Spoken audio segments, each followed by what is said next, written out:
السلام علیکم ورحمت الله وبرکاتو. په دې هیله چې جوړ او روغ یاست. نن وروسته چې د درس موضوع د جسمونو پر کثافت د حرارت تاثیرات.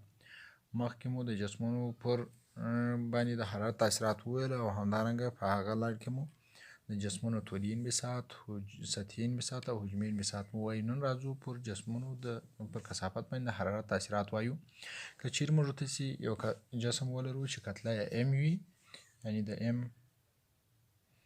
کتله ولري او همدارنګه د وي یو حجم ولري او کثافات یې وي وي، او په دې حالت کې د حرارت درجه یعنې موجوده د حرارت درجه په ټي یو سره وښیو. اوس که چیرې د حرارت درجه تغییر وکړي د ټي یو څخه چاته ټي دوه ته، نو نتیجه به داسې چې وي یو یعنې حجم به هم د وي یو څخه و چاته و وي دوه ته تغییر وکړي. دا چې د حرارت د درجې په زیاتوالي سره حجم تغییر کوي او کثافت هم ورسره تغییر کوي، ځکه چې د کثافت فورمول دا چې دی چې رو یو مساوي کیږي ام تقسیم پر وي یو. نو دلته معلومیږي چې د حجم په زیاتېدو سره کثافت کمیږي او د حجم په کمیدو سره کثافت زیاتیږي.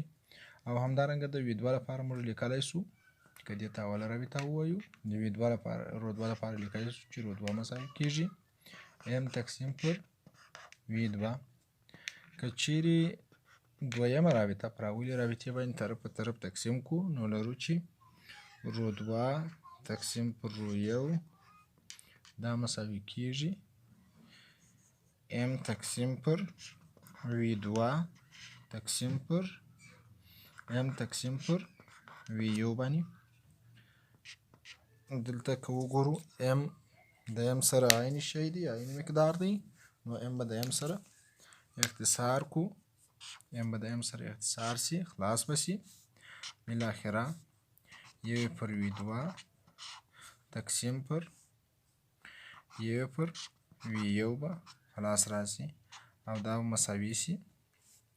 اوله رابطه که خپل پر حالت ولیکو، یو پر وي دوه ضرب ده دویمه رابطه ورته سرچپه کړو وي یو پر یو، نو نتیجه به داسې چې رو دوه تقسیم پر رو یو دا مساوي سي وي یو تقسیم پر وي دوه سره.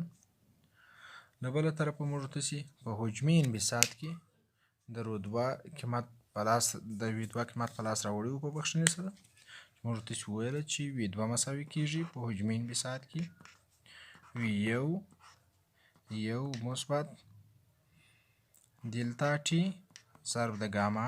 که چیرې په دغه رابطه کې د وي دوه پر ځای باندې قیمت وضع کړو، نو رابطه به داسې په لاس راسي چې رو دوه تقسیم پر رو یو مساوي به سي وي یو تقسیم پر وي یو مثبت دلتا ټي ضرب د ګاما، چې دا د وي دوه قیمت دی. دغه وي یو به د وي یو سره اختصار سي، نو یو تقسیم پر یو مثبت دلتا ټي ضرب د ګاما دا به قیمت په لاس راسي. د رابطې د طرفین او وسطین کولو څخه وروسته لرو چې رو یو مساوي کیږي رو دوه یو مثبت دلتا ټي ضرب د ګاما، چې دا رابطه موږ د کثافت د پیدا کولو لپاره په لاس راوړله. اوس که چیرې موږ وغواړو چې د رو دوه قیمت په لاس راوړو، نو رابطې دواړه طرفونه پر یو جمع دلتا ټي ګاما باندې تقسیموو، نو نتیجه داسې کیږي چې د رو دوه قیمت مساوي کیږي رو یو تقسیم پر یو مثبت دلتا ټي ضرب د ګاما، چې د دې فورمول په مرسته موږ تاسو کولی شو چې د رو دوه قیمت په لاس راوړو.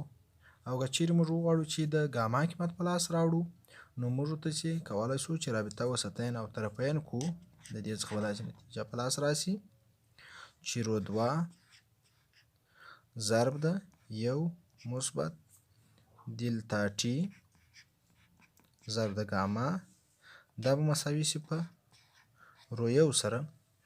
اوس نو که چیرې موږ ورته چې رابطه ولیکو دا بل مخ ته به راسو، موږ ورته چې په لاس راوړه چې رو یو مساوي کېږي په رو دوه یو مثبت دلتا ټي ضرب د ګاما. اوس د ګاما د قیمت ته په لاسته راوړلو لپاره موږ باید ګاما یوازې کړو، نو د دې لپاره باید څه وکړو؟ دواړې خواوې پر رو دوه باندې تقسیم کړو.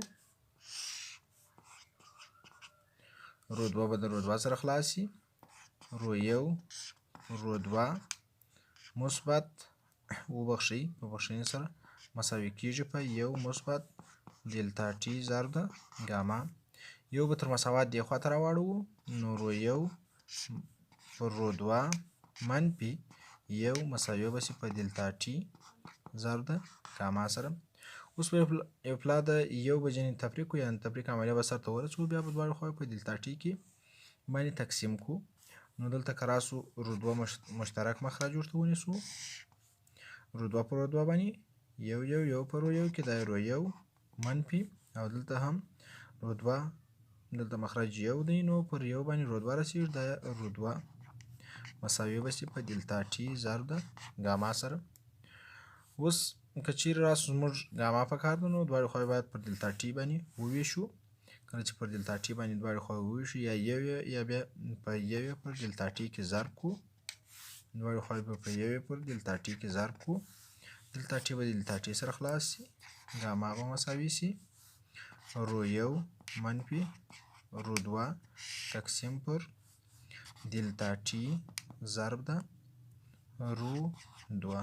د دې فورمول په مرسته باندې موږ ورته کولی شو چې د ګاما قیمت په لاس راوړو.